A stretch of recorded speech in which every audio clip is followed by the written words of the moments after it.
very nicely into what we're going to discuss next, which is herd immunity, how communities have to vaccinate enough residents to protect the small number of people who cannot receive a vaccination for medical reasons. So can you explain a little bit more about what herd immunity is and why it is important? Well, if we look at the number of people that are here in the studio with us, I know I'm the only one so far that's received the flu vaccine. So in this case, the other people in the studio would not contract the flu from me, but they could possibly contract it from somebody else. The more people we have immunized, the less chance that the virus or the bacteria can spread to the other person. So it's almost like looking at a herd or a large group of people, and after a while, there's no place for that virus to go, so it dies out. But depending on the illness that we're trying to prevent, we have different rates of herd immunity. Right? Influenza is usually 80%. The measles was 93 to 95%. So each case is different as to the number of level that we need. And so that just stresses the importance of trying to get more people to get the vaccine for the flu, or right. especially during the flu season. The flu season in New York has actually started as of October the 4th, but the flu vaccine's been available since the middle of August. So the sooner you get immunized, the more protection you have. Okay. Now, can we also discuss some of the side effects and links that have been put out there about, links to autism with regard to vaccinations? And can you explain to our viewers the science dispelling the links to autism with regard to that research, that paper that was, published and then retracted? In 1998, two researchers in Great Britain had put together a paper that said that there was a direct link from measles, mumps, rubella vaccine to autism. They only used 12 children in that study, and all those 12 children did not have the same qualifications to be in that study. And it was about 5 or 6 years later after that, they went back to replicate or repeat the study with another group of children in another part of the world, and they found that the original document and the claims were false. And actually, Autism Speaks has actually come out against the original article as well. So there's no basis to it. Okay, this is very important, so we're going to continue this topic when we come back after this break.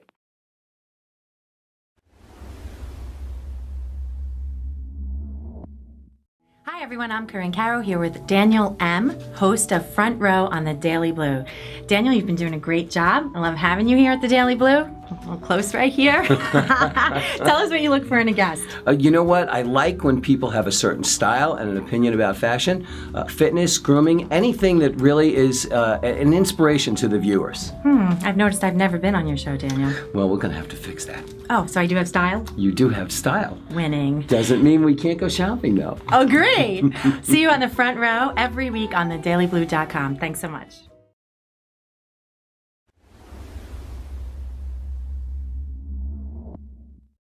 With Patricia Fouquet from Adelphi University. We're discussing immunizations. And when we left at the bottom of the last commercial, we were discussing the link to autism, and you were explaining to the viewers that that actually was a fabrication. Yeah. So if you want to just finish your thoughts on that. Quite a number of additional studies have been held in countries where there's more control over entrance and exit of people, such as Japan. And again, they found that there was no increased rate in children who would potentially have autism related to MMR. And if you could repeat, please, that you said that Autism Speaks has come out. Right. If parents would like to go to the Autism Speaks website, there's an entire section right there on their homepage that discusses that there's no link between autism and receiving the MMR vaccine. Okay, thank you. So can you explain the need for booster immunizations for our viewers, like such as the pneumococcal vaccine? Sure. The boosters are needed because after a certain time, as we get older, that original set of vaccines might need an additional reminder to the body to provide immunity, which is why we have boosters for the tetanus, diphtheria, pertussis at 10 years after the previous one, so about the age of 16, and then every 10 years after that. If we have people that might need an additional pneumovax type vaccine, also the pneumococcal vaccine. Influenza is different each year, that's why we have to have it each year. So this would be a good time to encourage our viewers to make sure that they're up to date on all of their vaccines. Definitely. And to be sure to get their flu vaccine. And I have it on the record that I am getting my flu vaccine. I just had a bad respiratory infection, so I couldn't get my flu vaccine at the time. I didn't mean to put you on the spot. No, that's fine. I get it every year. So, and last year I had they took a picture when I got it. Right. But, I will be getting it because it is very important. Can you talk briefly about the immunization rate in Suffolk County? The state statistics just from this past year for children 13 months to 34 months is only 42% compliance in Suffolk County. And this is very concerning because pertussis, or whooping cough, the lay term, is actually on the rise in certain areas of Suffolk County. So we really need to encourage our parents to make sure that our children are immunized appropriately at the right time. Okay. So what would be your final thoughts then, just to encourage parents? If parents aren't sure still after our conversation today, which there's still going to be some questions, that they should contact their health provider. And also there are other bits of information made available to discuss the vaccine and the illness they prevent through the CDC, which I know you're going to mention their website. Yes, they can go to www.cdc.gov/vaccines. That's www.cdc.gov/vaccines. And you can get information at that website. Any final thoughts, Patricia? No, I just hope that this was helpful to everybody. Thank you again for having me.